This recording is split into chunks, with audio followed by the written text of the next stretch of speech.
What's up, you guys? Welcome back to Simpli-Fly It, where we're usually breaking down the ACS piece by piece. Now, this is a little bit of a deviation from the usual series, and I said at the beginning that I was going to be doing videos like this in between some of the ACS videos. Topics like this are more refreshing because we can just talk about this as a topic. So let's get right into it. Today we're talking about 4 tips for passing your Checkride. More specifically for this video, the oral portion of your Checkride. And you can't even make it to the flight portion if you don't pass the oral portion anyway. So my name's Garrett and I'm a CFI, and I made it from private all the way up to CFI with a couple extra ratings in between without failing even a single oral portion of my Checkrides. Now the flight portion, on the other hand, that damn power off 180. And if you do fail a flight or oral portion of your Checkride, guys, it isn't the end of the world.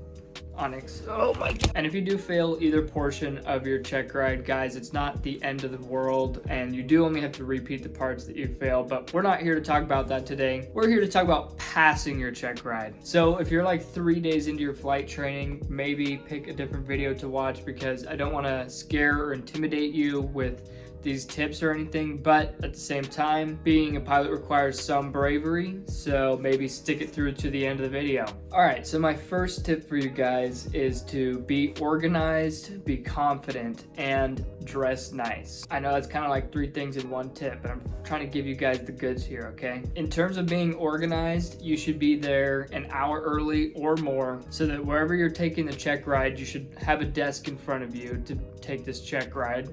You want to lay out all your PIC documents, so that includes your student pilot license, your medical, and your government issued photo ID. I would also bring with you a second form of ID, a birth certificate, or a passport, and lay that out on the table as well. We also want to have our logbook on the table, and I would have it open to the page with the most applicable endorsements. And you're going to be having to show him your cross-country time and stuff like that too, so tab out your logbook beforehand if you can. I also recommend getting your plane's POH and maintenance logbook and having those ready to go, and then also doing a weight and balance calculation and performance calculations based on the POH and your examiner's weight. If you don't know your examiner's weight, that's a little side bonus tip. You should be contacting him beforehand. When you contact him, try and gauge as much as you can. So try and get his weight, try and figure out where he wants you to make a navlog to, see if he's got a preferred payment method, all that stuff, so that you can have a proper navlog and weight and balance and stuff ready to go. Next, unless you're really confident with aviationweather.gov, I want you to call the weather briefer and take notes on paper or on the whiteboard of what that weather briefer is saying. And you're gonna have those notes ready to go for your examiner and explain to him what the weather is like today. And then last thing I would have ready to go to be organized is gonna be a picture of the airworthiness and registration certificates. When they're filling out their paperwork, they need that information, and so if you just have it right there in the classroom instead of having to run out and grab it real quick, it just shows an extra level of preparedness on top of all the other stuff we just talked about. Alright, and next thing, dress nice. I'm gonna leave confidence for the next point and kind of mix them together. You'll see why. But dress nicely, okay? I went to a big flight school where I saw many people taking their Checkrides, and the amount of times that I saw people show up with a wrinkly shirt,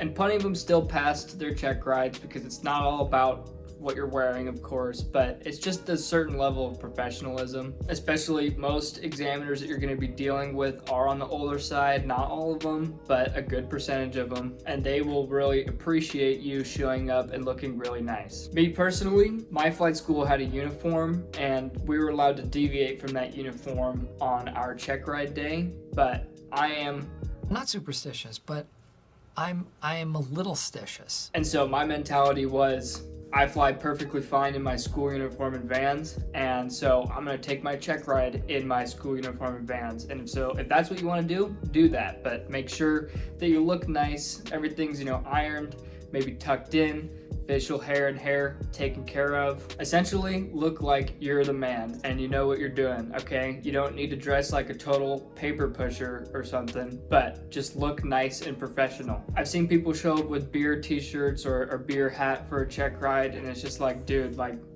feel the room, There's no need to be perfect, but at least make it known that you care. All right, next tip I have for you is to be confident. Well, that should be easy, right? I'll just be confident, Gary. Well, what I really mean by that is give yourself the ability to be confident. So think of a time in your life when you were really confidently going to go do something, such as like a sport. So you got really good at soccer, and you're really confident going into your match. You were probably confident because of all the experience that you had before you in the previous games or practice that you had before you. You weren't that confident your first soccer game going in. So ultimately, and I know some people are gonna hate this tip, you gotta study hard and also be able to reference the material. Now that second part is the key, being able to reference material. If your instructor hasn't already told you, the Checkride is an open book test. Now the reason why I say that with air quotes is because while you can reference material during the Checkride, you don't want to use it as a crutch. If your DPE was to ask you about the different types of clouds or fog, for example, for the most part you should be able to confidently talk about those clouds and fog. But there's like 5 or 6 different types of fog, and if you don't have all of them perfectly memorized, no DPE is gonna hold you to that, especially at the private level. So that's where it's up to you to know where to go to reference material for fog. That way, when you're not able to fit absolutely everything in your private pilot Checkride into your brain, you can reference that material in the Checkride confidently and show the DPE that you also know where to get the answer when you don't know it. With aviation, there's so much information that it's impossible to know everything. So it's just as important to be able to find the answer as it is to already know the answer. So if your DPE asks you a question that you're not fully confident on, you are allowed to reference the PHAC and you are allowed to open your FAR aim. And that's why your instructor will tell you make sure your FAR aim is tabbed out, because in your Checkride, you can use that tab to help yourself out. But again, no DPE wants to ask you a question and see you open the section and just see you directly, oh, this type of fog is da da da da da da da, and just reading directly out of the book. Nobody wants to see that. Know your stuff enough to be able to speak about it confidently, and when you don't, be able to reference the material. All right, and the last tip I got for you guys, number 4, is a little bit of a cop-out, but not really. Active viewers of the channel will already know where I'm going with this, but what if I told you that there was a perfect guideline laid out by the FAA that told you exactly what you have to know for the oral portion of your Checkride? Well, that guideline does exist, and it's called the ACS, and it stands for Airman Certification Standards. There's an ACS for your private pilot, instrument, commercial Checkride, flight instructor Checkride. Essentially, the ACS is a set of standards for the examiner and the examinee for a given rating. And lucky for you, the FAA posts it for free online every year. Even more lucky for you is that's what this channel is dedicated to. I'm building a playlist called The Full ACS, and we start at task A and we're gonna go all the way through task H, and we go through each sub-element. The majority of categories are actually pretty small and can be explained in a few minutes. Some of them take a little bit longer to explain, but either way, I'm gonna be making a video for each sub-element or subcategory, whatever you want to call it, line by line through the ACS. So if you haven't already, check out the progress we've made. We've already made it all the way through task A and B, and we just started on task C this week. And the way I picture this channel is just a big auditorium of you guys coming in to watch the video, a bunch of private pilots ready to gain some knowledge on the ACS. So if you also haven't already, like and subscribe, comment down below. Let us know where you're training from. We started the channel with a little competition to see who's training the furthest away from Arizona, where I trained and where I'm currently at. And so far it's Japan, so I don't think it's gonna get beat anytime soon. But if anybody's further away from Arizona than Japan is, you gotta comment because you'll be the new winner. But anyways, guys, before I go, I've got a bonus tip for you. And this tip may or may not hold weight with your examiner. It's really gonna depend, and that's why it's a bonus tip and not one of the main ones. Bring your examiner's fee in cash. No instructor ever specifically told me this, but just by circumstance throughout the different Checkrides that I took, sometimes I brought cash and sometimes I Zelled them and sometimes I brought a check. And I don't know, something about the demeanor of the examiners who received cash in hand and they could feel the cash, see the cash in their hand.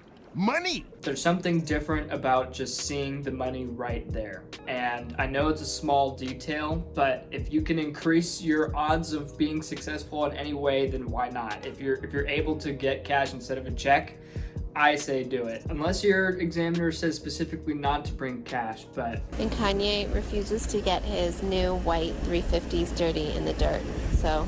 Ain't gonna happen. So yeah, anyways guys, that's gonna be it for today's video. If this helped you out or you enjoyed it, please like and subscribe, comment down below. Like I said, comment where you're training from. Even if it's not further than Japan, I still would like to see. And by joining us here, subscribing at Simpli-Fly, you're joining a community of pilots that wants to be completely confident in their oral portion of the Checkride and know the ACS and all the information within it in and out, and that's gonna be very impressive to your examiner. K1B is coming out in a few days. Hope you guys have a good rest of your day, and I'll see you next time.